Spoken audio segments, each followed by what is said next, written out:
హే everyone.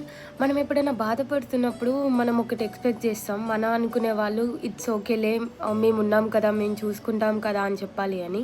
కానీ నిజంగా మనల్ని ప్రేమించే వాళ్ళు కొన్ని టైమ్స్ ఇట్స్ ఓకే కాకుండా, పర్లేదులే, నువ్వేమి ఇలా ఓడిపోవడానికి ఏం పుట్టలేదు, నువ్వు సాధించడానికి ఇంకా చాలా ఉంది అని కూడా చెప్తారు. నక్షత్రం సమయంలో కన్నీళ్లతో చేతిలో ఉన్న ఆయుధాన్ని కూడా వదిలేసి కూర్చొని ఏడుస్తున్న అర్జున్ని చూసి కృష్ణుడు, కష్టం వచ్చిందని నీ ధర్మాన్ని వదిలేస్తావా అని చెప్పేసి ఒకే ఒక ప్రశ్న అడుగుతాడు.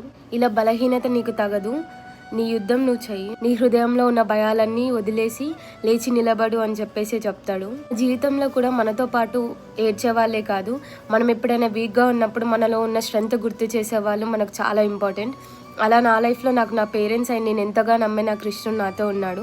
అలా మీ లైఫ్లో మీకు ఎవరున్నారో కమెంట్ చేయండి. ఒకటి గుర్తుపెట్టుకో, నువ్వు అసలు వీక్ కాదు, నీలో చాలా స్ట్రెంగ్త్ దాగుంది.